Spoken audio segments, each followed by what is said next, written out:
Oil and gas makes modern life possible. The energy the world requires today and tomorrow will come from decisions made in the oil field today. Oil and gas will remain the leading source of fuel to power affordable energy that is sustainable for the billions of people that depend on the success of the industry. The oil field is a group of people, companies, technologies, and institutions working towards providing the world with safe, clean, storable, and transportable power. The Oilfield 360 podcast is a 360-degree deep dive into the leaders of the industry who will provide listeners with a first-hand account of what it takes to build, maintain, and lead the energy business into the future. The Oilfield 360 podcast is brought to you by the following sponsors. United Airlines. As Houston's hometown airline, United has long been the preferred carrier of the energy sector. United for Business offers a range of programs and discounted travel options built for all of your energy, resource, and marine travel needs. Get started at united.com/business. Simmons Energy, a division of Piper Sandler, one of the largest and most experienced energy investment banking firms in the industry, offering M&A advisory, capital markets execution, and investment research. For more information, please visit SimmonsPSC.com. Prang & Associates, the global energy search leader. Prang & Associates is the world's leading executive search firm totally dedicated to the energy industry. Over our 39 years, we have assisted more than 750 management teams and boards in 75 countries and conducted nearly 3,600 engagements. For more information, please visit prang.com. Daniel Energy Partners, in-basin research you can trust. A leading provider of U.S. oilfield research, known for its original boots-on-the-ground research approach, as well as its famous barbecue events. Daniel Energy Partners utilizes both its extensive network of top oilfield professionals and frequent in-basin field tours to provide real-time market intelligence. Visit danielep.com for information. Locked-in Global Energy and Marine, uncommonly different. Locked-in is the world's largest privately owned insurance broker and risk finance advisor. Locked-in's global energy expertise is centered in Houston and represents the largest concentration of energy specialists, clients, in the upstream, midstream, and downstream segments of the oil and gas industry. Visit lockedin.com for more information. Upright Digital. Upright Digital specializes in partnering with your business to maximize marketing efficiencies. We have a deep understanding of people, their needs, motivations, behaviors, as well as the technologies that enable brands in many industries to utilize what is available in a changing digital landscape. Find us online at uprightdigital.com. Welcome to the Oilfield 360 podcast. We are coming to you live from the Flecha Azul podcast studio in Houston, Texas. You may notice we have a different setup today. This is a little bit different than our normal 2x2. We have some guests that we don't typically introduce for a couple minutes, but you can see them on camera now. So, David, good morning. Good afternoon. How are you? Good afternoon. Doing well. I'm kind of mixed emotions. I have espresso in my system. Yes. And I have a little tequila in my system. It's going to be an interesting day. Yeah. So, you know how excited I am about this epised, right? We've been waiting. How long have we been waiting for this specific episode? It's been a while. See, our guest, he talked. I mean, he doesn't even know yet. If he starts talking now, this thing's going to get out of hand. Got out of hand last time. Yeah. So we've been waiting for this at least 6 months. We're not very patient people. So to get this finally on the books has been a pretty big deal. No, it is. And, you dressed up for it today. I mean, look at you. Got the Odessa Country Club look going. The got some blue laces. shoelaces. Yeah. I had some Masters green and yellow. I figured, again, just too much. Just really.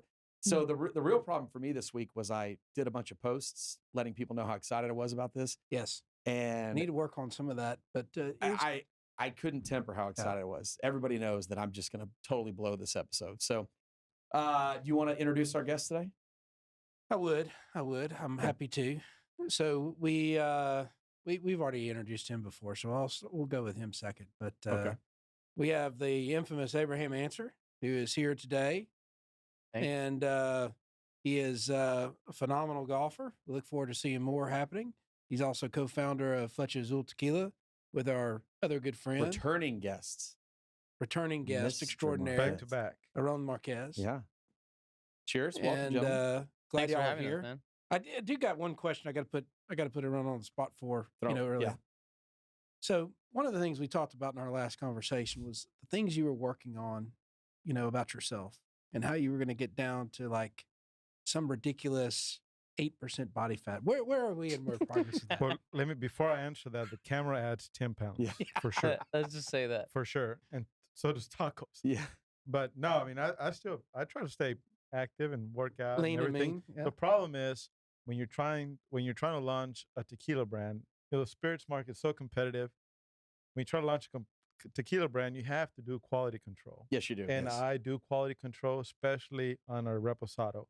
I mean, just to make sure that every bottle, I try to open It's every almost other gone, bottle. by the way. It's We just opened it. Yeah. Notice that we just opened that bottle and it's already gone. So let But- me do a little house cleaning here, just to kind of, so the audience that's watching us on YouTube, they're going to be able to see what's going on.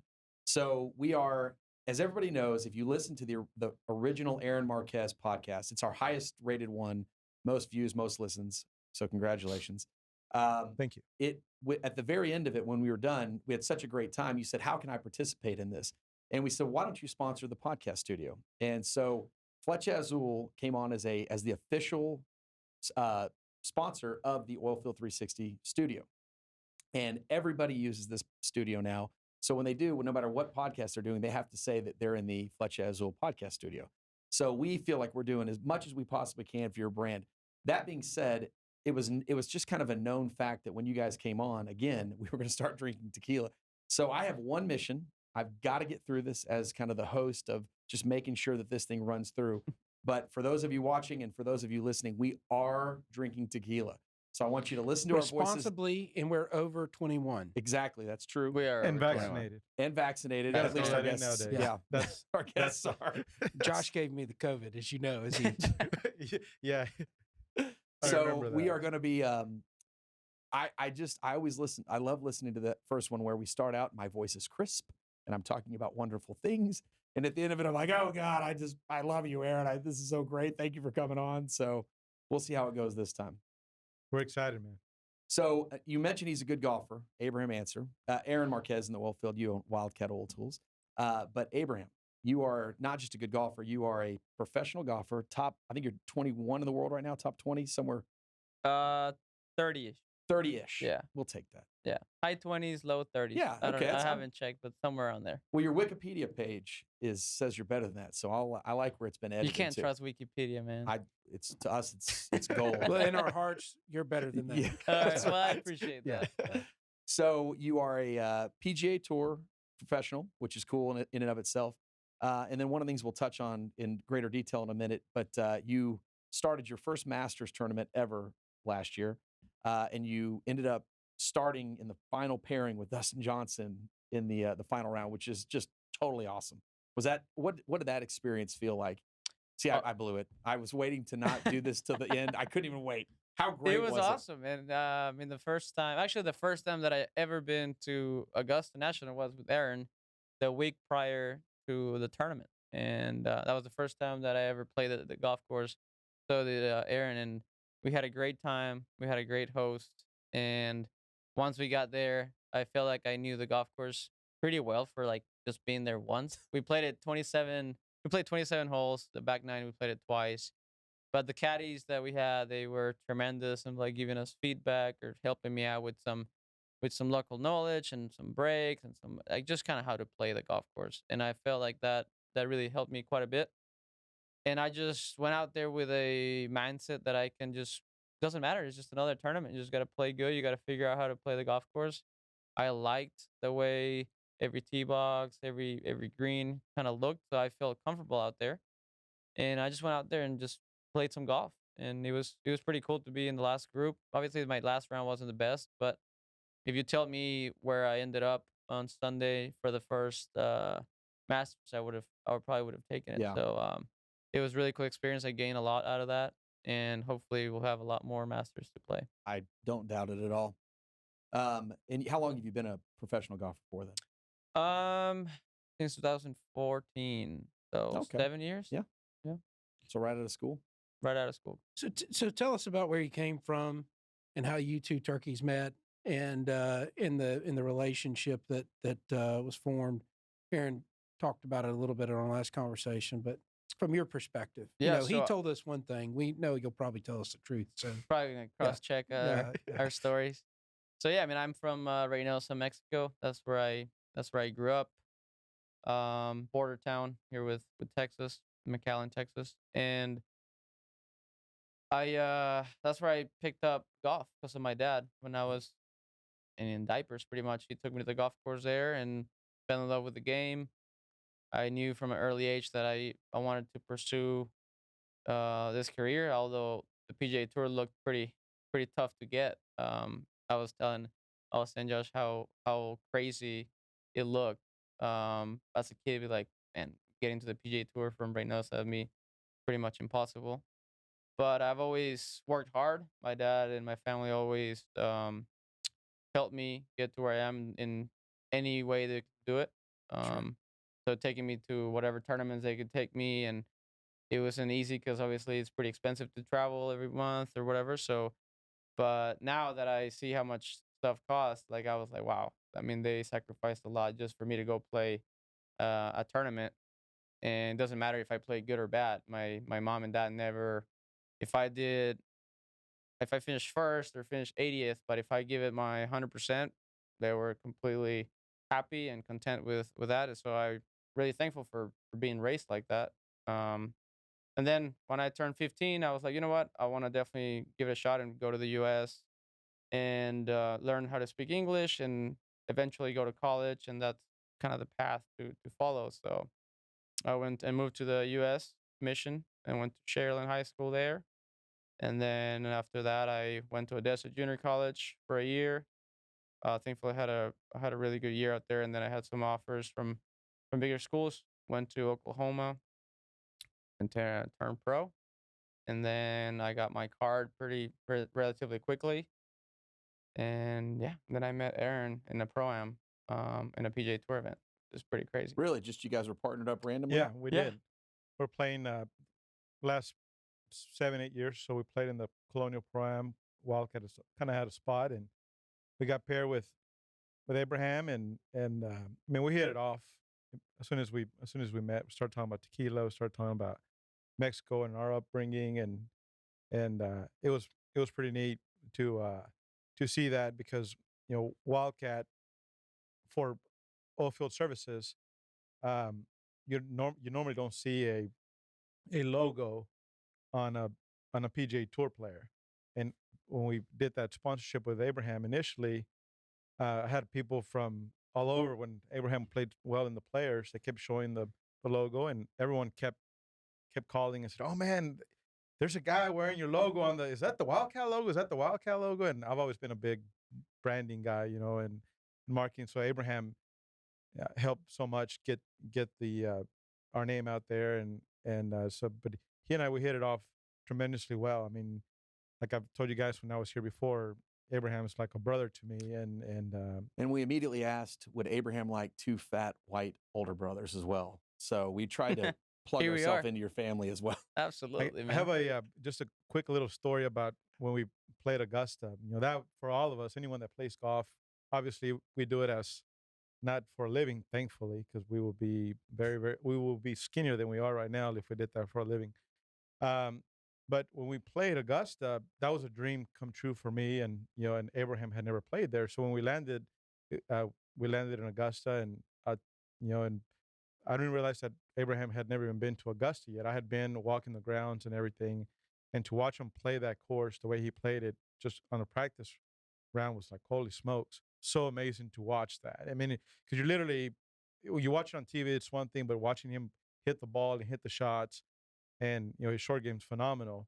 But we finish when we land, we go stand at the hotel. We couldn't stay on the premise because of COVID. We played a couple weeks right before the Masters, but we're in this huge rental car Suburban, which I didn't drive because Abraham knows that I'm not a very good driver.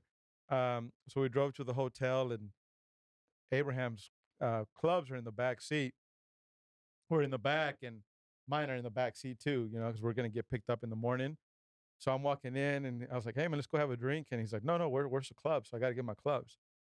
And he's like, "No man, they're good. They're in the Suburban. I'm sure they'll valet them." He's like, "No, bro, like that's my office right there. Yeah.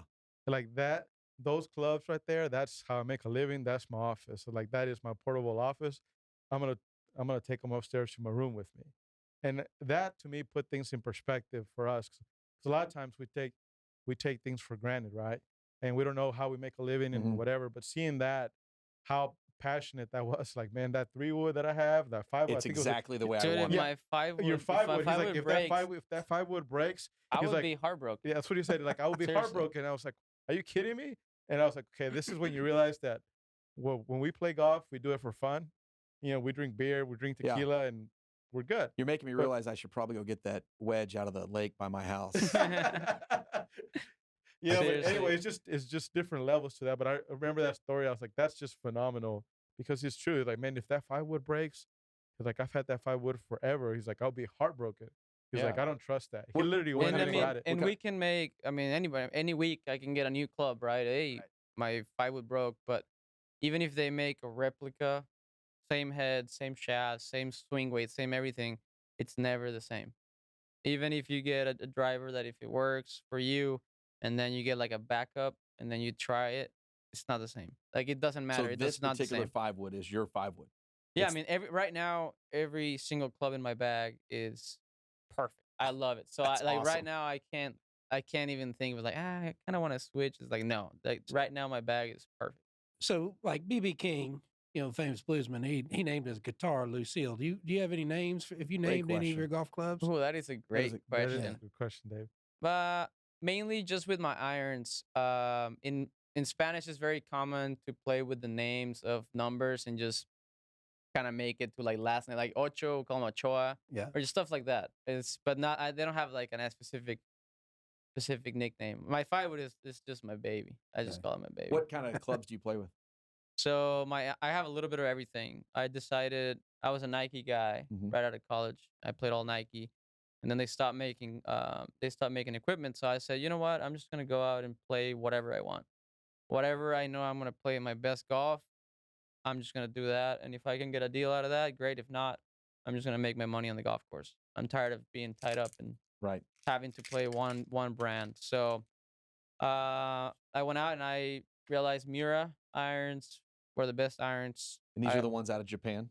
Yeah, Okay. Japanese forged. I mean, every club is made.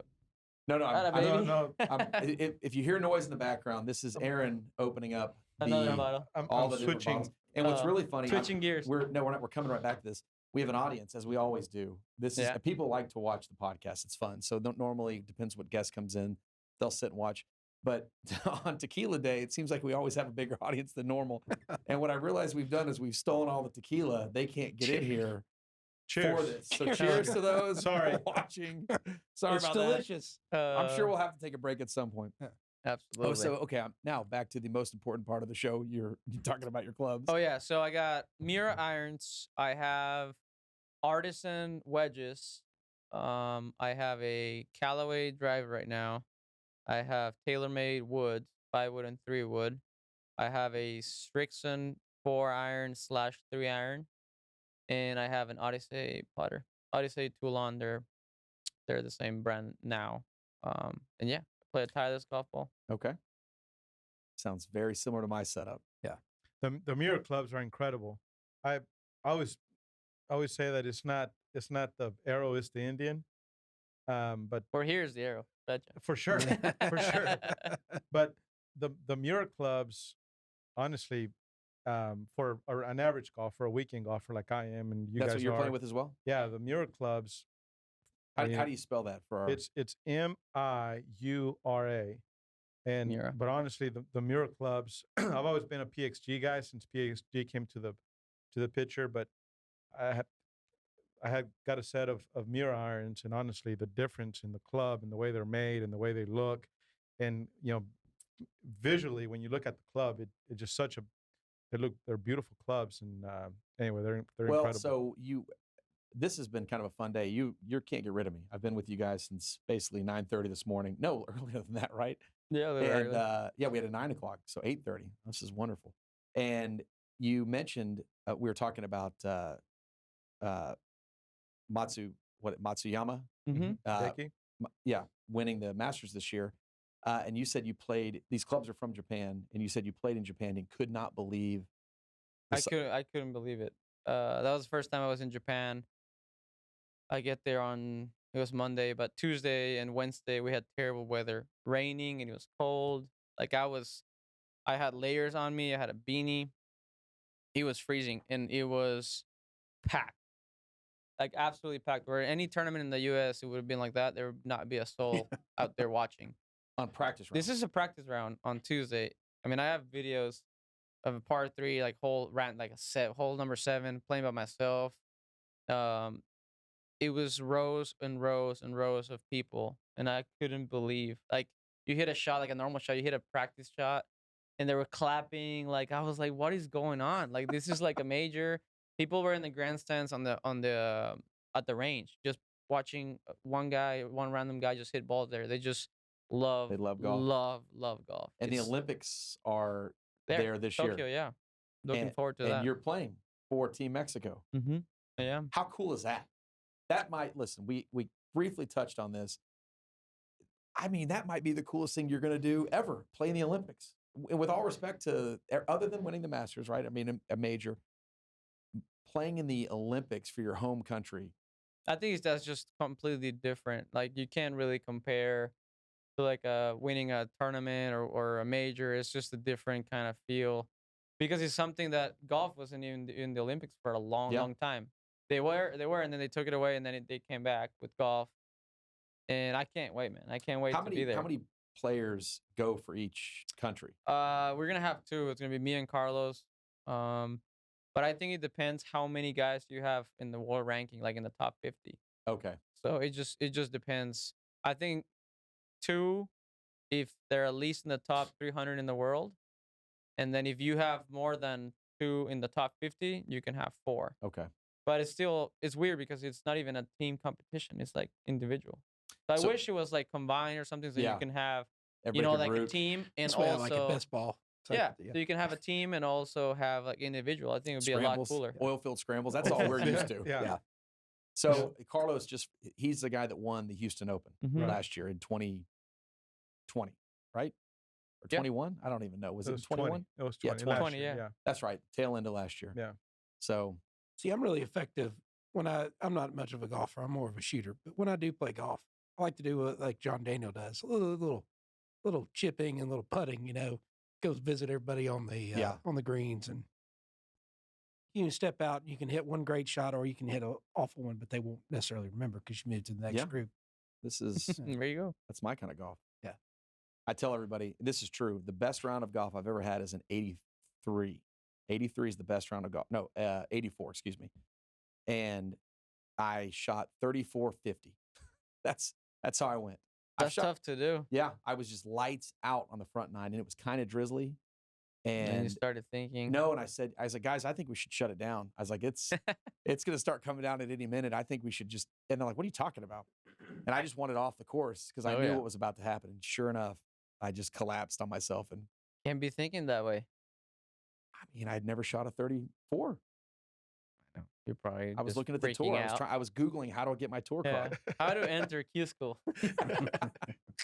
It's a humbling game. That's amazing. My God. I listened. I went back and listened to your episode the other day just to kind of refresh and kind of hear some things. And there's an analogy you talk about how life is like the game of golf, where everything's at your back, the wind's at your back on one hole, and everything's going great. And then you turn back around, the wind's back in your face, and it's colder, and you just. I remember hearing that the first time, and then the second time, like, what a great analogy of just life in golf. Yeah, in business too. I mean, that's. Yeah. I remember reading something like that about Arnold Palmer. He talked about that how, golf is the closest thing to business than anything you will, because, like everything, every hole's different. So every quarter's different, every month's different, and then the wind changes, it rains, you just have to adapt every time to adjust to, like we talked about before, you hit a 5-iron, 200 yards, or you can hit your 5-iron 120 yards because the wind's in your face, and you just got to adjust. Kind of like what we did whenever we launched Flecha Azul in March, I mean, we thought we had this strategy getting ready to go, and this little thing, COVID, came in, and we had to reevaluate what we were doing. Before you get into that, because that's a big subject, I want to refill real quick. So, Genaro, we're going to take a quick 2-second break, and nobody will even know. So just give me a second. You guys want to get a quick drink while we do this? Take your moment. You want one. I'll take some ice from you.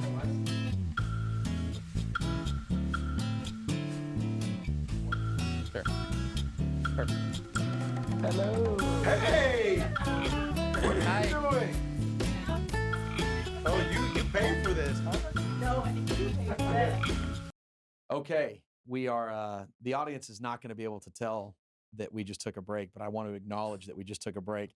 This was our problem last time. Is there's so many people watching that when we take a break, everybody floods in, fills up with Flecha, and it turns into a 20-minute party. I did not let that happen this time. You saw that I was like, all right, everybody get out of here because we'll never end these podcasts. So we're back.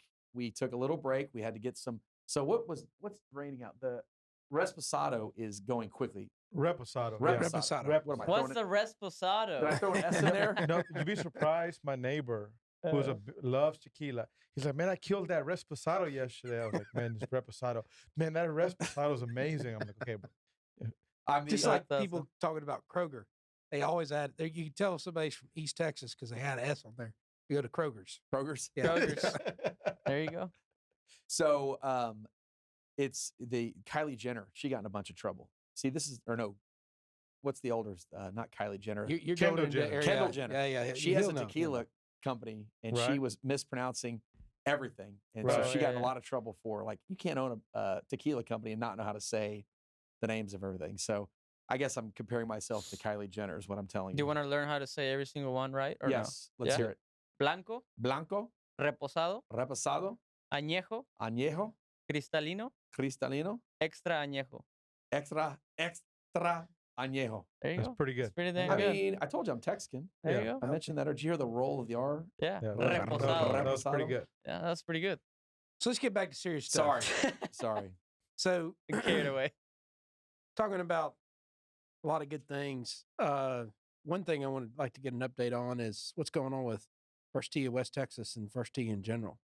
I know that's something you're passionate about and I've gotten involved with as well. Yeah, the First Tee in West Texas is going to be an incredible program for all the kids.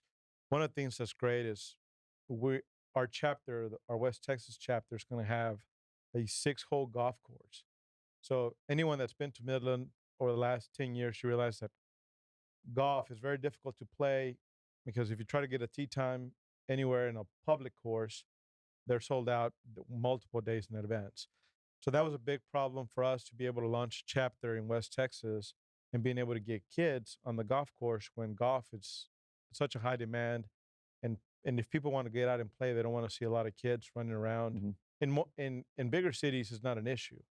In Midland, everyone's so big-hearted, but it's an issue to bring kids in and out when the demand for golf course to people to play golf is pretty high.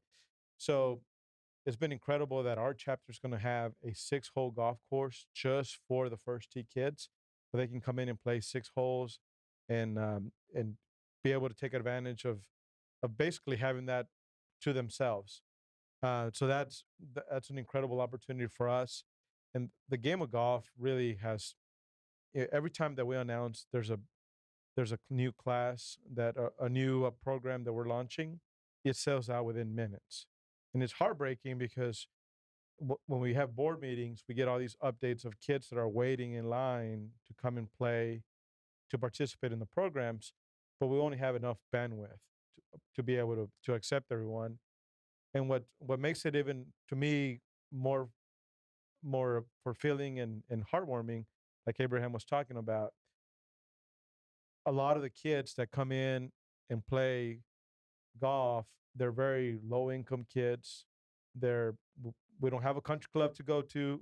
I didn't have a country club to go to growing up. And it's different, right? So it brings things home to us. So you realize that the game of golf is bigger than golf itself. And I think that's why I enjoy playing golf, like we were talking about during breakfast earlier, Josh, the the game of golf tells you a lot about the person itself. It tells you a lot about their character, the way they are. Um, Golf is a very humbling game.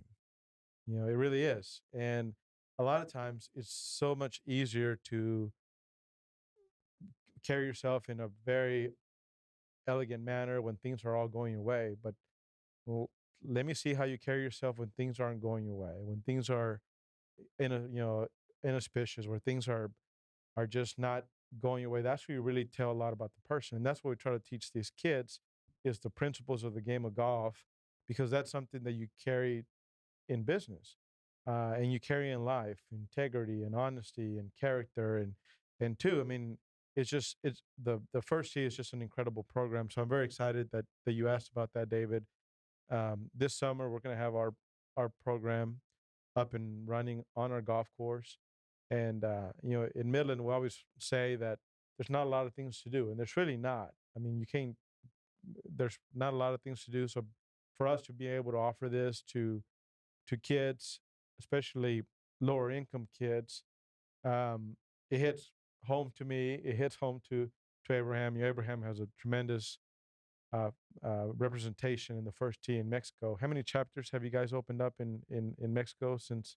Yeah, so I mean, it all started with the WGC and the Salinas family. Um, First tee didn't exist in Mexico 3 years ago at all. Wow.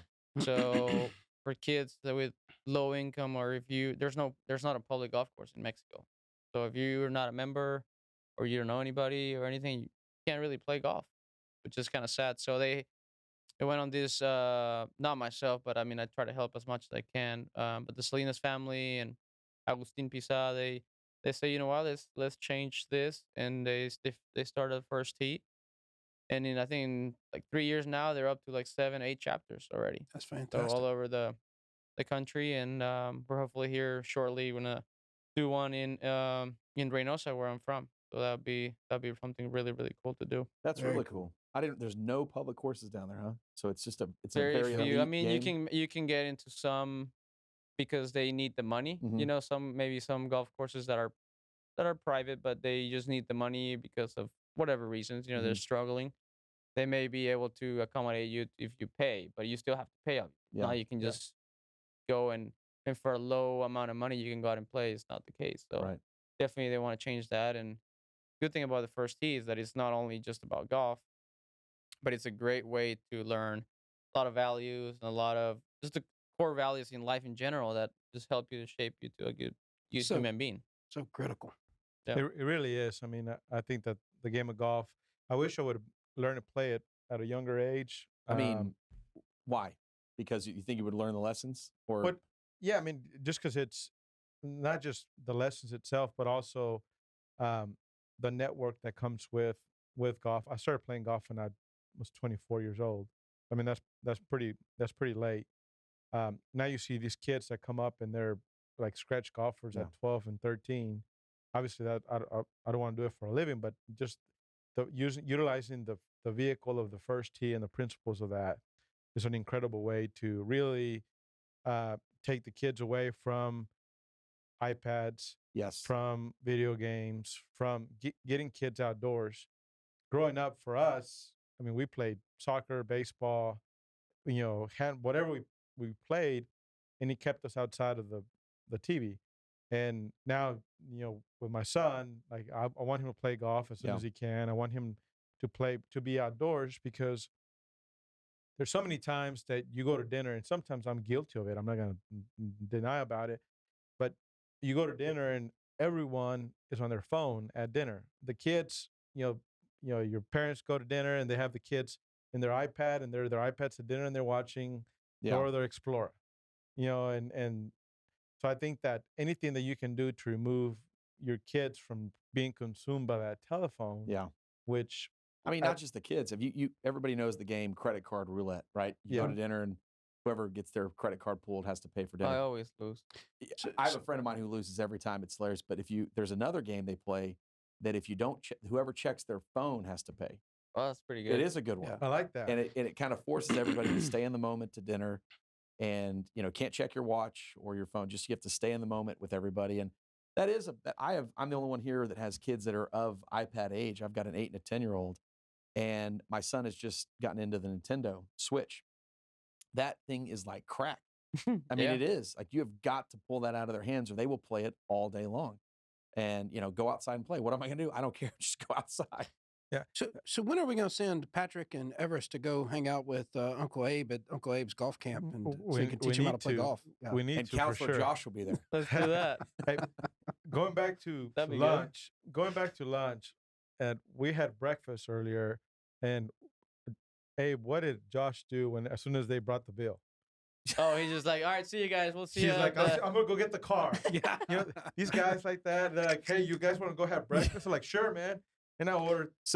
To be fair, the guy came up from behind me, so I didn't know he was actually there course, as I was Yeah. getting up to go get the car. It's used to. I'm used to it. As soon as he dropped the bill, he's like, I'm gonna go get the car. It was perfect. He's like, oh, you got it? And Like, it did look like I Yeah. just saw it I'm coming. like, and stood up okay, and yeah, so walked. these guys, like, I oh see my how it goodness. is. He did. He's got eyes in the back of his head. He Yeah, it won't was tell you perfect. that.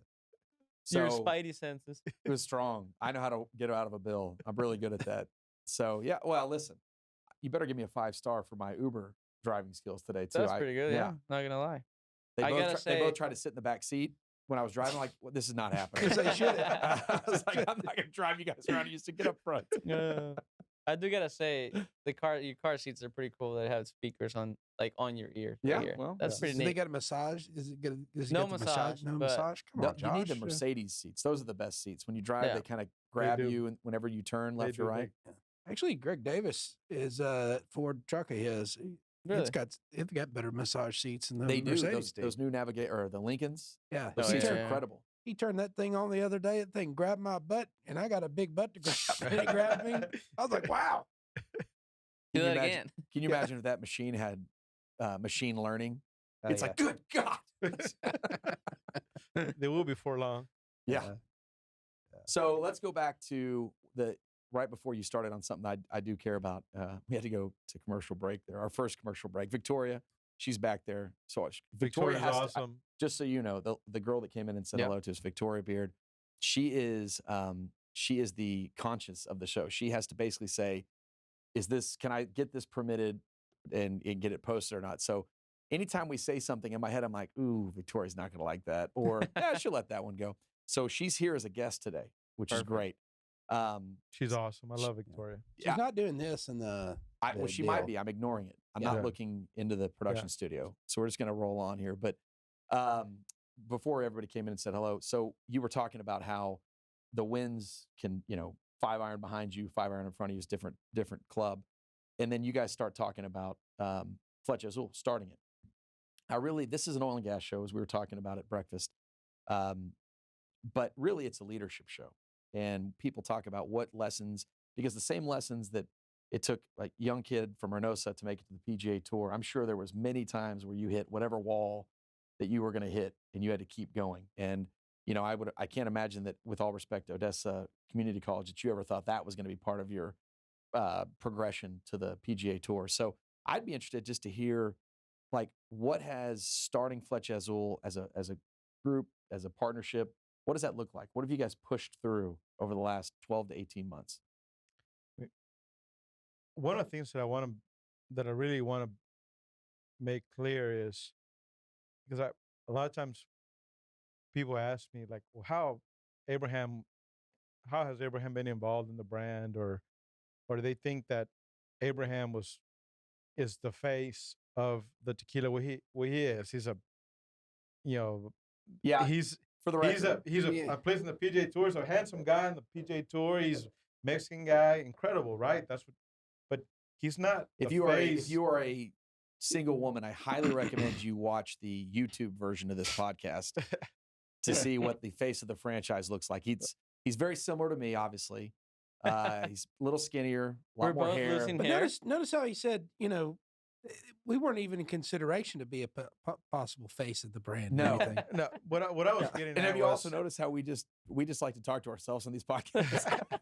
what I was saying is, Abraham, although he's the face of our tequila, he's not the face. He's been involved with every aspect of what we've done. And I think that, because a lot of times people ask me like, "Well, that's great that you got Abraham to be the face of your tequila." Like, no, that's not correct. Abraham is my partner in this tequila, and we did this together. Um, from the name, from the logo, the name Flecha Azul, you know, Flecha means arrow. And I remember 5, 6, 7 years ago reading a quote that talked about that an arrow could be launched forward when you pull back and then you release and it launches you to a better situation, to a better direction, to a better opportunity. And Abraham and I, we share that upbringing. We share the upbringing of starting from very humble beginnings, but having an incredible family support. And people oftentimes equate richness to monetary value. We were both rich in family. And if I had the option to be rich financially or be rich in family, not even close. I mean, we will both choose being rich in family. And that's what we're been able to grow so close together. Like I said, he's my brother, because we share the same values. And so for us, Flecha Azul is, it's not just tequila, it's our culture in this bottle. It's the name Flecha, meaning arrow, being starting from Reynosa to being on the PJ Tour, from myself picking onions to becoming an entrepreneur and in different settings. And that's what it's all about.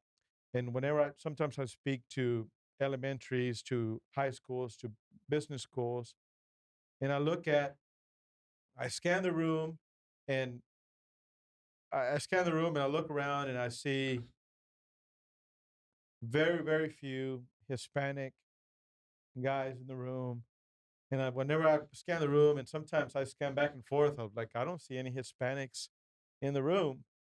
And whenever I find that one, I'm like, okay, you're that guy that can be like me, that can be like Abraham, that can change the generation of everyone that looks at you, because one person can change the generation completely of a family. And so I always do that, and I see that. So whenever people talk about Flecha Azul, it's not just tequila. It's our culture. It's our name. It's our upbringing, um, in this bottle. You mentioned Kylie Jenner or Kendall Jenner Mhm. earlier, Josh. A lot of people are getting in this tequila space because tequila is the fastest growing liquor in the world. Uh, but tequila, it's not new for us. It's not Mhm. new to us. Tequila is what my grandfather drank, my dad drank, Abraham's dad drank. It's like wine in It's Italy. for It's just culturally. it's our Sure. cultural, it's our drink. It's what we how we welcome our guests. hmm Is how we say goodbye. Is how we grieve. Is how we celebrate. Tequila is everything for us. Um, it's not just tequila. This is our culture. This is, we're sharing our culture to you in this bottle. So to us, it means a lot more than this. And Flecha Azul, um, has been an incredible opportunity for both of us, and it's been headwinds and wind behind our back. And I think you'll see over by the time people listen to this podcast, there'll be some announcements that we're going to be very excited about, of other people joining our team. But they're joining our team because they support Abraham, hmm they support me, they support The whole idea of the whole Flecha Azul. idea, the whole culture. People want to get behind authenticity. Yeah. And um and I think that you'll hear about it in the next month. But Fletcher Sue will be all over North America, and all over the U.S., all over, and within 2 years we'll be all over the world. And it's very fortunate for us to be able to bring that to a global level. And it's not because it's tequila, it's not because of anything, because we're sharing our culture with you. It's kind of for people that have done business internationally or have traveled internationally. Um, you go to the Middle East and you have this customs that you follow because it's respectful. You go to Argentina, you go to Saudi Arabia, to Kuwait, to Abu Dhabi, to Colombia, to Mexico. Every country has their customs, and for us, it's very humbling to be able to share one of our traditions, which is the way we celebrate, the way we get mad at, the way we're mad at the ex-girlfriend, or we're celebrating something good. This is what's in this here. is not so tequila. You made mention of this at breakfast. Tequila gets a bad rap, right? Because everybody has a college experience where you know too much salt, too much lime, and the next day you're like, I'm never drinking tequila again. Most likely it was the 15 beers and hurricane and whatever else you had on spring break that finally ruined your opinion of tequila. This is not like there's nothing in this. We're just sipping it. It's not a. This is is it called a sipping tequila? I mean, just Yeah, absolutely. You're definitely not. I mean, the key is to not add any additives. So our goal with Flecha Azul is to stay as traditional as we can with our process. Make it the way you're supposed to make tequila and not add any additives. That's the key for you to have good quality tequila. There's a lot of tequilas out there that you taste and are like, well, this is pretty sweet and easy to drink, but it's got a lot of additives and it's not the way how you're supposed to make tequila. And that's what gives you a pretty good headache. And even if you mix it with other liquor or beer, it gets even worse and so worse. there's not going to be any headache after this. You can pound as much as you want. Obviously, if you After tonight though in the party, you probably will have a headache. We won't. Yeah. We're going to stay on the straight and narrow. You'll But- probably go do some Irish car bombs. like if you do that, you're definitely gonna get in Yeah. trouble. But if you seriously, if you drink the same David's wine ratting me out here. and if you don't mix with any sugar, you'll be fine. Yeah. You'll be just fine. You won't be hangover. It's like a counseling session here. The summation is, Josh, tequila drinking is like hard work. Josh, You it can't do is. it all day unless Josh, you your start in the morning. family's here. There's something they want to talk about. So tonight we're hosting. Abraham and I are hosting a tasting at the Post Oak tonight. We got mainly just a group of friends that are coming, and we're going to walk everyone through each profile. We have 5 profiles, and I think it's going to be pretty interesting to get everyone's reaction of how you pair a good tequila with good food, and that's what we want. Like for example, I'm sipping right now for the people that are watching on YouTube. I'm sipping the Flecha Azul Blanco. There's not many, if any, tequila blancos that you can sip neat. No ice. There's not an ice cube in here. There's That's actually my nothing. favorite. is the And Blanco. it's just the smoothest tequila that you could taste. But the biggest difference is we use a 7-year agave to make this, and so we don't treat it. There's no sugar. There's no coloring, and that was a big important factor for Abraham, is to be able to, hey, if we're gonna do this, I want to make sure that I can get up in the morning, go hit balls, and go work out, and go. When you're an So, athlete, I gotta perform. Yeah, I'm an athlete as well, so I understand the pressure you're under. built like an Exactly. athlete. Yeah, I can see it. so we're You both- feel me? Yeah, I get it. We've got to work out. We've got to perform. We have sponsors, It's getting deep. so I Here's the understand the shoelaces. pressure you're under. Absolutely, man. So this will air. By the time this airs, nobody will be able to crash your party. So it's 2:00 right now. What time does your party start tonight? I need to know how long I Six- have to maintain this. It's 6 to 9. Oh man, it doesn't Yeah. start for another 4 hours. This is You're Steady. toast. We're good. yeah. No, I'm good. I'm worried about David. No, I might David's throw in fine. a espresso martini. Have some Get your sushi heart at rate the up. Post Oak. Yeah. I'm telling you, the sushi at the Post Oak, I've been all over the world. That is the best sushi that I've ever had. It's the only Whoa, 5-star I'm hotel in serious. Houston. Really? It's the best sushi I've had any place in the world. And that's not a paid advertisement. I promise you. That is really, that's really, How really much they good. pay you? No, I'm serious. That is really, really good. That's a heavy pour Can we right there. pour on Yeah. there? Sorry, hey, this is water. This is movie tequila. If you're It's still water. watching on YouTube, you'll notice that I keep You slapping might this start cap. slurring the Aaron words used a little great amount of bit. privilege in the pouring of I'm not sure Aaron is an Are you athlete nervous? like I'm Abraham not and I an are. athlete. But, I don't have to wake up tomorrow morning and perform. We might have to speak on this deal at 4 or 6 p.m. So I told Abraham, I was like, hey man, I'm gonna be watching the bag, but like, go get him tight.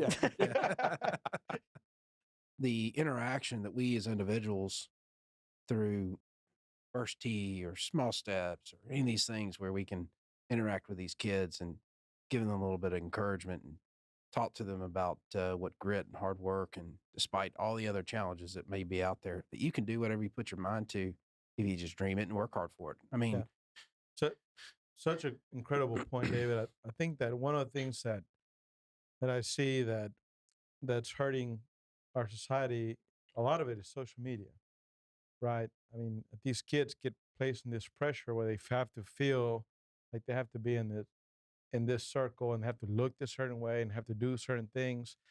And we didn't grow up with that. I mean, I can even imagine growing up in high school with TikTok and Facebook and Instagram and Snapchat and all that. It's just such a difficult situation to go part of. But you mentioned a tremendous part about family, and to me, that's the biggest thing. And it's just having your mom and or dad or both, because we all have either one parent or both parents, and but a lot of times, like my mom is like a mom and dad, and then I have my dad. She's great, so and it's just phenomenal to have that root of the connection of family. And like for us, being Hispanic and Mexican and things like that, I've always said for the last 20 years that being American, I'm a Mexican guy, born in Mexico, didn't learn to speak English till I was 11, and I'm always going to obviously be Mexican. But the United States has provided me and many others an incredible opportunity to be successful. And what pains me is to see people that use other avenues to substantiate their lack of progress and succession in the US because of their race. Um, every country that you go to could be, you know, this is America, right? I mean, if you go to the Middle East, the Emiratis get social treatment, they get treatment, medical health treatment because they're they're from that country. The United States, it is a country, just like Mexico is a country, and a lot of people come from Mexico to the U.S. because we want a better opportunity. We don't want nothing free. We want to work hard for because we have the working values for us to want to develop and become better. And like kind of what you see what's going on the border now. I mean, it kills me to see that because that was me. That was me and my family, coming to the U.S. And so I hate that aspect, seeing that. But people look at the United States like a great opportunity to advance and move forward. Um, but the opportunities are there, and that's what people want. That's what people flock to want to be in the U.S. because the opportunities are here if you're willing to work hard, commit to being better, and not becoming a statistic, if you will, of okay, I'm Hispanic and I'm 30. No one in my family have ever graduated from college. I can only accomplish this. I always tell people that I talk to, small, even elementary kids, junior high kids, is don't let anyone tell you what your limits are. Don't let anyone tell you how much this is all you can achieve. Because I was a recipient of that. People would tell me, "Hey, you don't speak English. You're this. Even whenever I became an American citizen, and we're applying to get our citizenship, I handed over my information from the company, and they asked me and said, "Hell, man, you made X amount of dollars."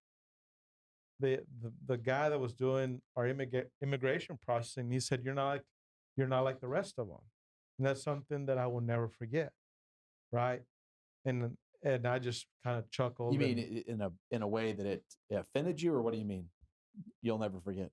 I will never forget those words. You're not like the rest of them. Like, so tell me what the rest of them look like. Oh, yeah, okay. Because I make six figures, and this was 20 years ago when I got my citizenship.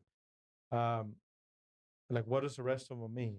But I didn't answer that. I was just kind of like, yeah, whatever. But so I always just tell people, hey, don't let anyone tell you what you can accomplish, because to me, the people that come from nothing and build something, it just it gives you just a different level of appreciation, where the arrogance level comes down low, because like, okay, I've been what you went through. Yeah. I've seen what you've gone through. I that doesn't take away. I have a lot of friends of mine that are wealthy, that are generational wealth. And a couple of weeks ago, I read a quote that said, "Someone is living on the shade that of a tree that someone else Yeah. planted." The I'm fir- trying to plant the tree for my son. I'm trying to plant a tree for other people that can look at, say, hey, that Mexican guy that didn't speak English is launched this successful business. That Mexican guy that is playing golf in a Yeah. terrible, playing golf in a different situation that's not unlike like the U.S. is now on tour. I can do that, and so I'm very happy that we relate to a lot of people. So we had when we were talking earlier, David's already nailed the best question of the podcast so far. And then the other one, that the girl who asked you a question on her podcast was, what's your mission? What's your goal? And what's your purpose? Excuse me. Can you elaborate on Yeah, I mean, that? that's a deep question that you can take it in so many different ways. But yeah, it's good to think about, like, what do you think your purpose is in life? Like, why are you here? And like, well, that got me thinking. I didn't have any time to really think about it. I was like, wow, you caught me off guard. But I mean, in the position that I am, playing on the PGA Tour and doing what I love to do, um, I hope to inspire a lot of kids and just show them, not only in golf, that you can. I mean, you can really achieve really cool things if you really put the work in, put those blinders on, and just keep working. I mean, that you work hard, and sometimes you think that things are gonna come like that. It just doesn't work that way. You can get lucky sometimes, and it can happen. Mhm. But in the long run, the cool stuff and the really good achievements are not gonna come quick. So you just gotta keep your blinders on. You gotta So work true. hard, and you can't just lose like your vision of like where you want to be just because you're hitting a couple bumps on the road. It's so easy to get really close to do great things and then turn back. You're like, you know what? I'm just gonna quit. You know, And you can be that close from like greatness, and you just don't know. so That way, I just, don't matter how bad or how rough it gets, I like to just keep going. I don't like to quit. so I want to ask on that note, and I hate to do this, but it's a very relevant topic. You were in the Masters this year, and you come in with a lot of fanfare from the 2020, and then on day one, there is the penalty with the club in the sand. Um, I would like to know, when you talk about headwinds, like you had 3 more days to go, and you were assessed a 2-stroke penalty. What did you go through that day, that night, and then your mindset for the next couple of days in the tournament? Yeah, I mean, honestly, I was obviously pretty bummed. I was pretty sad and just kind of angry because I mean, it was a really tough day. It was playing super tough in the afternoon. It got windy and it was firm. It was fast. So I grinded my butt off to a shoot. I think it was 1 over, Mm-hmm. and it was a pretty good position for the afternoon wave. It was a pretty good score. And then I'm already having dinner, and then I got a call from Augusta National, and they're like, "Hey, this is obviously a tough call, but I need to show you a video, and I call you back in 2 minutes." I was like, "What?" Like I was having dinner. I was so confused. I was like, "What is going on?" So they sent me the video, and I looked at my phone. I'm trying to see like What the penalty what is? was going on. It's like I was like, "Oh my god, are you kidding me?" And they called me. It's like, this was really tough. It took us a long time with all the rules officials to decide on this, but we decided that we were gonna give you a 2-stroke penalty by just touching the sand. I know they're like, I know it didn't affect or improve your lie or anything. Obviously, you didn't do it on purpose, but it is what it is. I was like, well, is there anything that I can do? And he's like, there's nothing you can do. I was like, okay, well, Accept it. that's fine. That's a great question. I was like, is there anything I can do? yeah, They said- because I mean, you can't. I mean, you can. I don't know. I mean, you can bitch and moan and be like, you know what? You can take that negative approach, and that's. I mean, that's not going to take you anywhere, especially at that place. You Yeah. know. they don't care. I mean, it's just it is what it is. So I was like, you know what? Okay, that sucks because the rule says it's got to be visible to the human eye, and the video was like zoomed in to like that with a camera. Like, I mean, obviously I didn't see it. If not, I would have just, hey, you know what? I touched the Yeah, sand. if you've you know? never seen the video, he puts it down and you can see him getting ready for the sand shot. No touch, no touch. And then the last second, when the club comes down, it barely touches the top of the sand. And I guess technically that is the penalty. Yeah, exactly. But I was like, and I was like, you know what? I mean, I know it's zoomed in like crazy, Yeah. but I mean, it did happen. So whatever. I mean, I'm not gonna be arguing. So You know, I've got to I've got to come clean on a couple of things. One is I learned something that day that you cannot touch the sand with your club, and then two, David's a bigger hunter than golfer. two, for those of you who have put up with me playing golf with you, I have probably touched the sand before. So not that I really paid ever attention to my score, but for all of you, you probably should add another stroke or two to me because I Make know it I definitely touched 121. the Yeah.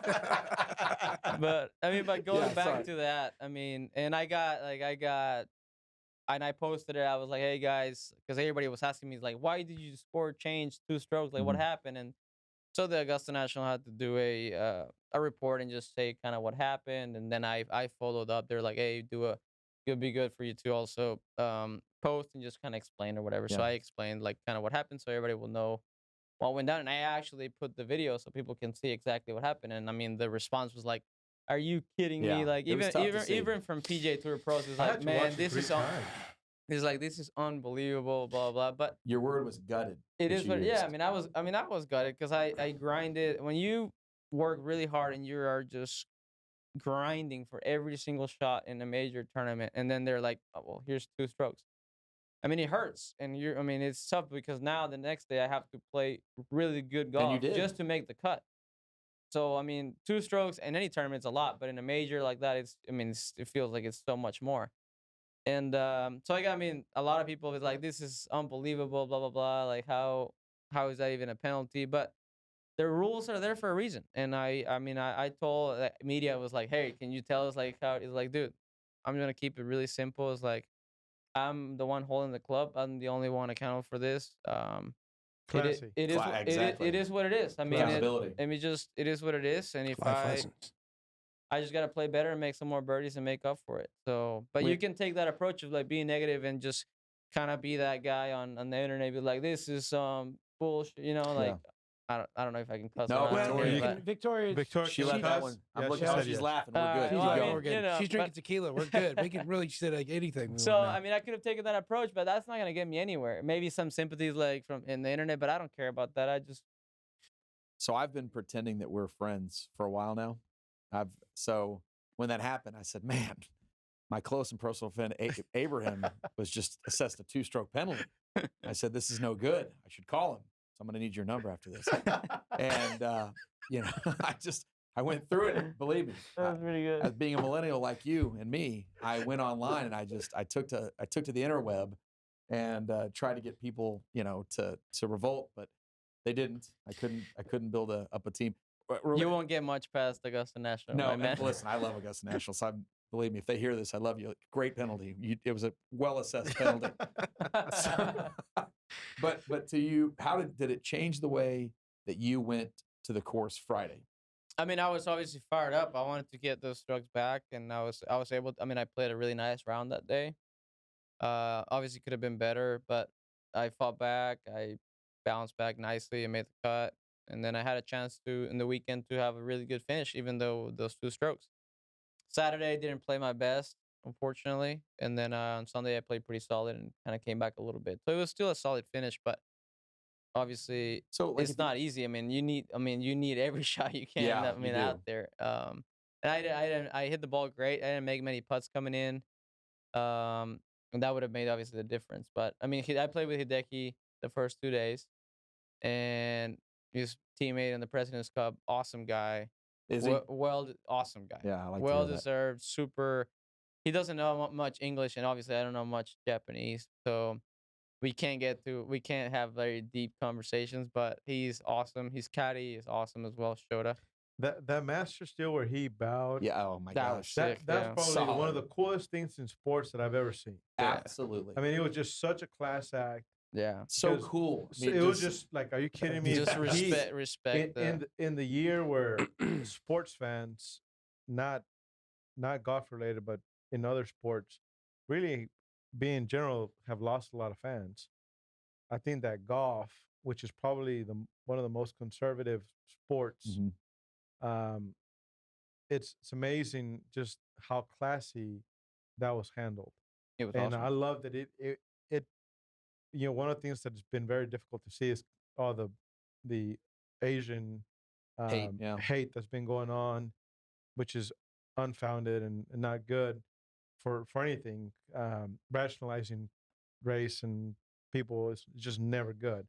But so seeing that at that moment, to me, put the Japanese people in such a high regard because it was so classily done. For us, as a average fan, Augusta National is equivalent to a Super Bowl. If you're a golf guy or even watch golf, Sure. I mean, even people that don't watch golf watch It the is. Masters. It is the most It's special like the event you Kentucky can go Derby. We have the It's pretty Kentucky sweet. Derby. We have to. It's amazing. the Super Bowl and other things, but it was just such a classy way to handle that. I got to take these guys to the Royal Ascot. That's what we got to do. What is this? This is the Royal Horse Races in London, in Ascot. Yes. These. You I have- assume I'm part you of have these to guys. dress up. Yes, you do. And the ladies wear fascinators, which are these fancy hats. I love it. Like the And- Kentucky and- Derby. Yeah, well, it makes the Kentucky Derby like with all due respect to the Kentucky Derby, like Talladega. This is this is Why did you look at Whoa. Josh when you Yeah. said Talladega? Whoa. yeah. Yeah. Well, no, he's just right across. So the- I've only been. I'm gonna one up you guys on this. I've only been to one NASCAR race in my entire life, and I was 29. So this was last year, and I go to this thing, and my buddy was dating the track owner. His name's Bruton Smith. I mean, you can Google him. And Annalise Smith was the daughter. So they flew me out to North Carolina. I remember you had telling to me wear a this. suit to a NASCAR race. That just makes me look like a cop right when I roll in this thing. So I'm in this brand new suit. I'm in the suite of the owner. I'm sitting next to Pamela Anderson, and I'm like, I'm at a NASCAR race here. So we go out that night, and with her, and we had a kind of a police escort, so it was a big deal. And we get out of the limo, and I'm in a suit, and everybody kind of knows Annalise, and they're like, well, who's this guy? And she's like, oh, that's Joe Gibbs's new driver. I didn't know anything about car racing. I'm like, yeah, I got a car. It's got a couple wheels, and I'm the new driver. So my one experience at a NASCAR race, I lied to the entire city of Charlotte and told them that I was a race car driver. There you So go. I'm pro I love NASCAR. Formula One. Yeah. Formula One is. I've never been to a NASCAR race, but I'm sure they're incredible. A lot of people in there. I mean, anything where you go sit next to Pamela Anderson's kind of cool. Yeah. So You left that part out when you told me the story. well, because she wouldn't talk to me. Yeah. So I wasn't really pleased with that, and I kept trying to. And the only other thing I remember about it was there was a fancy spread of food, and there was everything you wanted, and then there was the kids' table, and they had these little corn dogs and ice cream, and I mean I was You shoving corn hammered dogs those. down my throat and eating like ice cream sandwiches. And I mean, it's no wonder she wasn't talking to me because See, I want to get what you guys. So one of the stories that I always talk about in my business, my old partner used to tell me this story. It's the lady who first swam the English Channel. She swam, gets into it. They kind of follow her in a boat, and then she says, I'm done. I can't go any further. Take me out. So they take her out of the water, and they start driving towards England, and they're within 500 yards. She's like, "Oh, you're kidding me. I'm here. If I could have seen the shoreline, I would have kept going."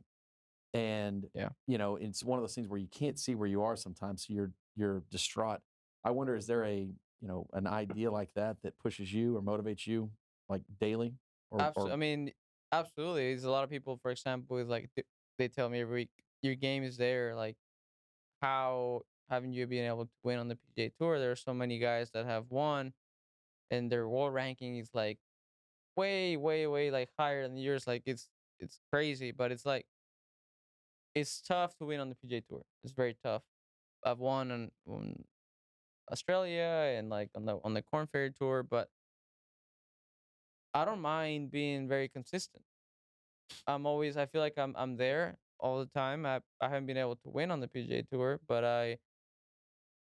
I've been able to move up on the world ranking on the FedEx Cup and make it to the Tour Championship the last 2 years, and being able to improve as a golfer. Obviously, I want to win. I want to win every single week.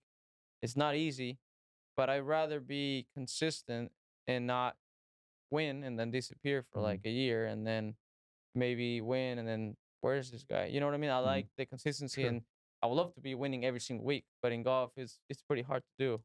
A lot of good And golfers. a lot of good golfers. But I don't mind being that guy that is, you know what, this guy is like always there, always there.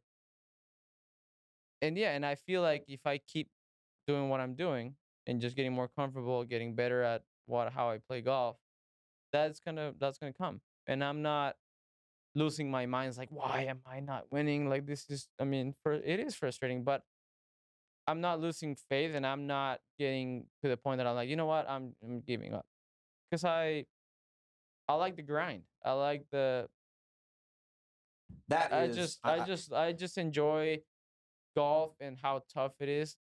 At some point, I want to just break all my clubs sometimes, and sometimes I want to like have a party because it's amazing. It's just how it is, and you have all these emotions. You can have all these crazy emotions in just one hole. Like imagine in just one full tournament. So it's just I enjoy the grind of putting in the work, and then you just gotta show up and do it when it matters. So I mean, it's just really really cool to do what I do. 99% of the people listening to this podcast are going to think, oh, this guy's a PGA golfer. He's got everything going for him.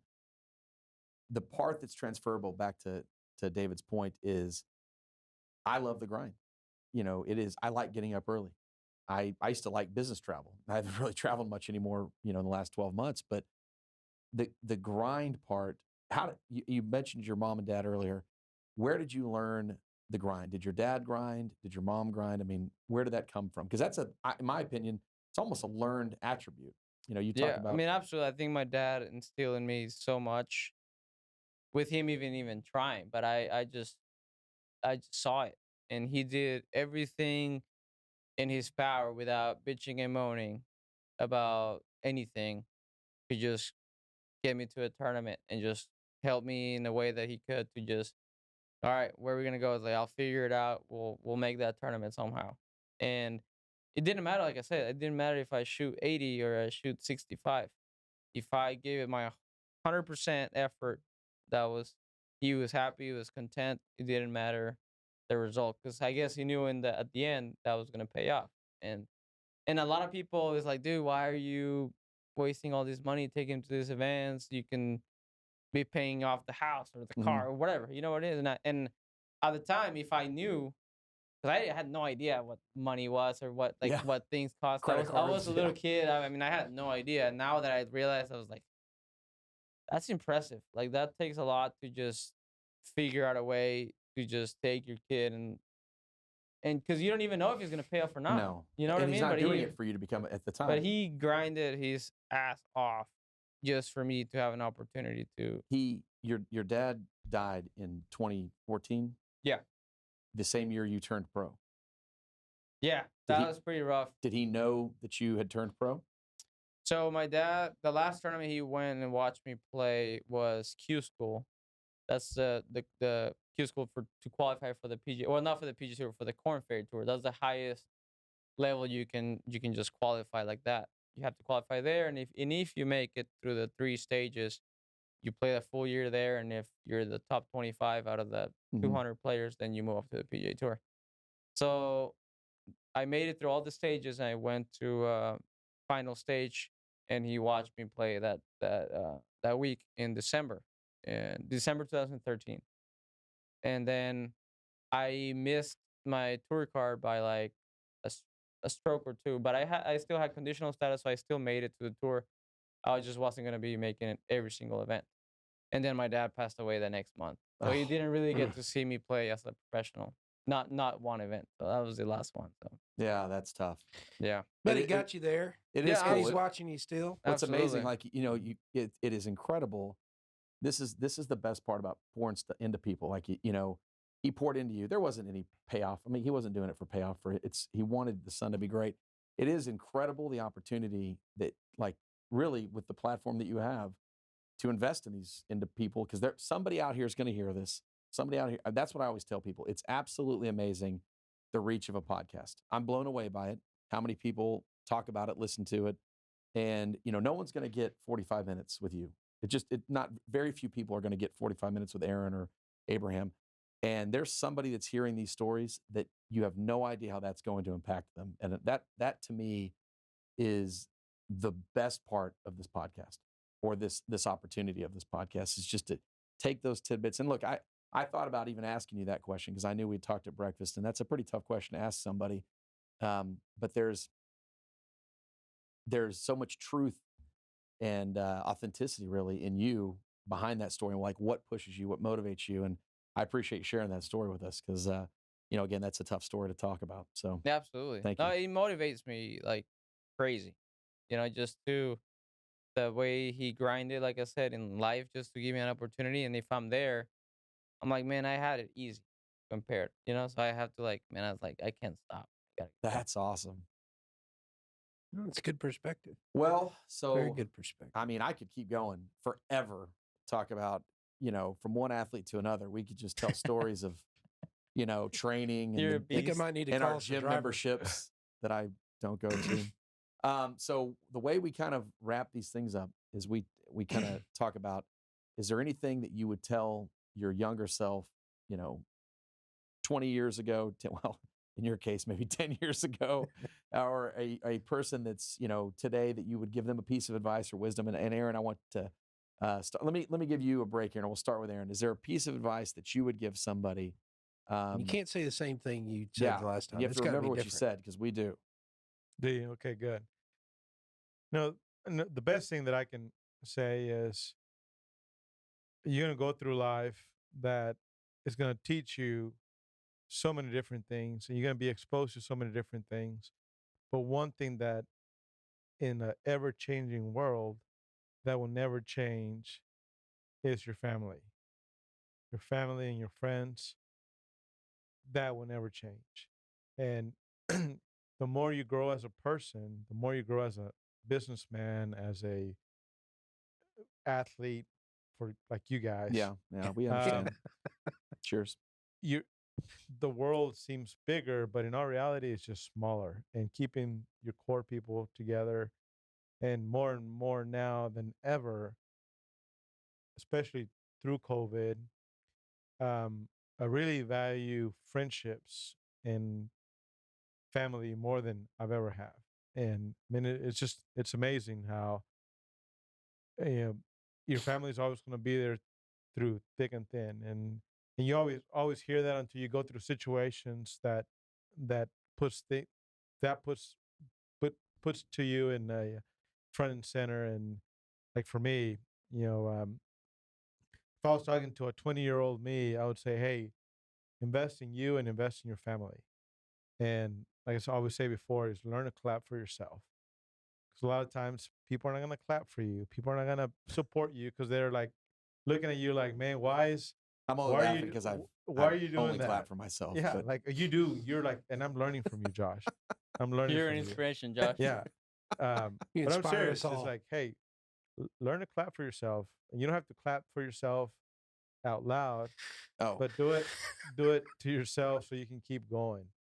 Because no one, everyone wants to hear a successful story, but nobody wants to hear how you got there until you got there. yeah, And so the key falls into being consistent into everything that you do and fall in love with the consistency of what's going to get you to there, not the end result.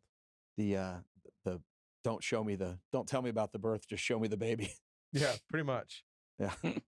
Pretty much. All right. Can we give you time to come up with some pearls of wisdom? I mean, sure. If I would tell myself or a kid growing up, I'd probably just say find what you love. And once you find that, do not stop grinding because you can regret kind of quitting, but you will never regret of always getting after it. I mean, there's always going to be, Very uh, it's just, I mean, I don't know. For personal experience, I don't mind, like I said, getting after it and grinding and working out and waking up early and making things happen so I can get some of Flecha stuff and Blackwell done and also practice and get ready, but because I enjoy it. And that's the biggest part of me. If I didn't enjoy it, I would have quit a long time ago. But if you find something that you love, it will be a lot easier for you to not stop grinding. And for those of you that don't know, you're not a. I mean, I say this as a fellow not giant guy, but you're not a big guy, and you're smacking the ball, and one of the things you said earlier was you getting everything out of every ounce of your body. Yeah, I have to. And I mean, that was actually what you said. I have to. I have to. I mean, if you look at the pro players out there, they're pretty tall. They're strong. Everybody's getting fitter. Everybody's going to the gym. So I have to stay on top of my game. If not, I'm gonna be struggling even more. So I have to get after. I have to squeeze every little ounce of my body for me to perform as best as I can. And um, and I've been able to do that. But it's all about managing your time, balancing. And sometimes you have to say no to things that sucks. Can't go to weddings sometimes. Can't go to things that my friends are getting married and stuff. Sometimes like, man, I'm so sorry. I Well, can't. you I told me you can't want a make it. dog. I want a dog so bad. I've been wanting a dog for years, and I can't have a dog because I'm never home. So it is what it is. Yeah. But yeah, I mean, I value time a lot now, and I know the value of it. But it's extremely important for me to really balance time and make everything out of what I can right now. I love it. One, just give us a piece of insider golf here. Who's somebody on the tour we should like that he's just better than we think he is, nicer than we think he is, or cooler There's so many guys. that are good, that are cool guys? Absolutely. Oh, it puts me in a good Cam mood. Smith is one of my buddies, Australian. He's got the dirtiest mullet of all time going on I right saw now. his haircut today. It's unbelievable. Awesome guy. Cam Smith. Cam Smith is one of them. Okay. Kevin Kisner, absolute legend. Love playing with him on Sundays. Every time I play with him, I've made some nice cash. Not of him, I've just played good when I'm paired with him, which is awesome. There's so many good guys. I feel like I'm pretty easy to get along with, and there's a lot of really really nice guys out there. I could name you so many. Well, good so to hear. we'll let you. So you mentioned black quail just in passing. I was going to talk about that. Yeah. So mean- black quail. I'm actually wearing one of your black quail shirts here. There you go. Yes, But One of the OGs. that's right. you need some plus size models, though. We got you. We need to do that, David. Yeah, For sure. cheers. Cheers to that. Yeah. Cheers to that. So we're gonna give you guys a couple plugs on the way out. So wildcatoiltools.com, right? Yep. That's your oil tool company. Flecha Azul tequila.com. Right. Black Quail clothing. I don't know, Apparel. Black Quail apparel. So blackquailapparel.com. What else? What other things can we plug for you? That's a lot for now. Those are three good ones? Okay. Yeah, That keeps us pretty busy. it really does. Blackwell, Abraham's playing in the Olympics with Carlos Ortiz, and these guys came up with an incredible design for the Olympics. And so Blackwell's dressing Abraham and Carlos. That is really cool. It really is. What's cool is that Abraham's involved with every aspect of what we do, and a lot of people don't realize that. Like those uniforms, he's asking me, "Hey, did you get a chance to look at these uniforms? Check these out." I mean, he was involved with our guys, with our designers, our guys from Dallas, with every aspect of. So to see a company like Right. ours from us being in the Olympics, it's a it's a very humbling experience. Well, I tell you, everything you guys are doing is first class, Yes, and it I is. applaud you for it because there's not a lot of class in a lot of things these days, and the Black Quail apparel line, great looking stuff, nice clothes. Josh was bragged about it. I mean, the tequila obviously is fantastic. I'm not blowing smoke. Your company that you run, Wildcat, and the way you're playing golf, I mean, just class acts. And Winners Cheers win. to you Cheers to you, guys. gentlemen. Thank you. Thanks for We- having us. This fun. It was awesome. Absolutely. Listen, again, I know your time. You mentioned that time is important to you. Thank you for making the time to come over here, play in the Houston Open next time, and Absolutely. we'll get an obnoxious crowd to come scream at you when you miss Yeah. putts and stuff. I hope we're 100% so we can have as many people as we can there. No, Yeah, that'd agreed. be awesome. One thing that I want to share, last year, there was a company, I don't want to say any names, that did refuse to make jackets for oil and gas companies. Yes. And that was a big deal for all of us in the oil and gas space. They refused to do that because they felt that oil and gas is not a very good thing for where we are. This week I had dinner with the CEO, with Adam Anderson, who was a company that requested to make jackets. Adam, he was also a guest on this Adam's podcast. a great guy. Yeah, brilliant, NMX. brilliant guy. So I'm excited to. Blackwell is going to proudly be making all the oil field jackets and vests for anyone in the oil field, and we're going to decide on what charity we're going to work with, but more Yes. than likely it's going to be the Oil Field Helping Hands and a couple others. Blackwell, the company that Abraham and I own, we're going to be offering a discount code for every jacket, vest, Love it. sweater that you buy from any oil field service company. We're going to be given a discount code, and those proceeds are going to be donated back to Oil Field Helping Hands. So Did John Daniel come up with that idea? no, but if you want to give him credit, I don't Well, care. because he called me right after that and was so upset by the fact Yeah. that they wouldn't sell to Adam and his team that he mentioned that exact. We're deleting that name. I Yeah. want, in fact, leave their name in. Just put a beep like it's a cuss word. Yeah. Yeah, so we're gonna do that. And We're leaving. refuse to sell Another beat. jackets to OFS companies because they've said that we pollute the environment and other things. But Yeah, well, so delete that part. Blackwell is going to be able to make all the jackets for all the oil field service companies, and we're going to do a discount code for all the Awesome. Yeah. people. So I'm excited about that. You definitely got to make sure you've got the private equity vests. Yeah. Oh, I wear because- vests all the time. I Yeah. love Yeah, it. the like vest. The vest vest is season. yeah. The Arbitrage best. Andy, shout out to Arbitrage Andy. Arbitrage. Yeah, for sure. Yeah, so we're gonna have That's the amazing. the Yeah. private equity vests. Yeah. You know, and That's what you should call shout the out to all private the equity Simmons vest. guys. That's Uh, hilarious. My son put on a vest the other day for this picture. He's like, I don't like it. I don't like. He's 10, and he gets his picture taken, and he brings it home. He says, Dad, I look like a pirate in this vest, and he's wearing a white, button-up shirt, sleeves rolled up, and a vest. I said, Holcomb, you look like an investment banker. You don't look like a pirate. That's the investment bacon swag right there. Yes. A There you go. vest, a vest, and a button down. Yeah. So I'm excited that Black was going to be able to have that. We'll release that later on this year, and it'll be great to give back to the community, to Energy Strong, Oilfield Helping Hands. Perfect. The one thing about the energy space, we're all in this together. Whether you're on the drilling side, fracking side, production side, marketing side, to all the oil field towns out there, stay strong. It's almost And like it's 360 degrees For of sure. oil field. for sure. The one thing I I want like to that. I like that Yeah, plug you you like just that? did. That was smooth.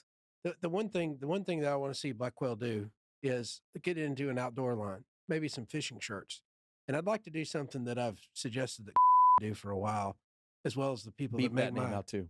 Guayaberas. Guayaberas. Yeah, those That's guys. the great- Yeah, I So like he, that. that's his There you go. uniform. Guayaberas. I Yeah, don't know what that is. What? my shirt. The last time I was here, my Guayabera. Oh, Yeah, is that what those are yeah, called? Yeah. Yeah. The one that has like the designs here. So and we're doing a stuff, Cinco and- de Mayo party, and Yes. somebody asked me that. I need to take y'all. Dude, what the hell is a guayabera? I have Dude, never we're heard my gonna God. on the way Well, down. I On know the, that Una on the way down- guayabera, on the güey. way No, but I mean, On he the- was wearing a pink one, but that on the that way shit down- was on the like- way Canada down- was like, what the on the way fuck down is to the going Post on? Oak. On the way Hey. down to the Post Oak, we're going to Dos Carolinas. I'm gonna buy you a couple of guavaras.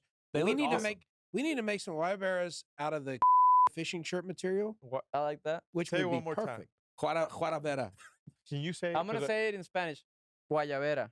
Why? See, that's Guayabera. why. Yeah, see, you confused me because you're like whatever. Guarabera. Yeah, it's so why? That's a Okay. myth. Guayabera, yeah. Like some nice khaki shirts to go bird hunting in. You could get Jack wearing them and stuff. We could go shoot some quail. That'd be good. And we I'm- could, you know, I'm so in on that because I love outdoors and hunting. So I'm in. This is your guy here. I'm your guy. He has a really nice set of golf clubs, but I wouldn't take him golfing. Take him hunting and fishing. He's your guy. Yeah.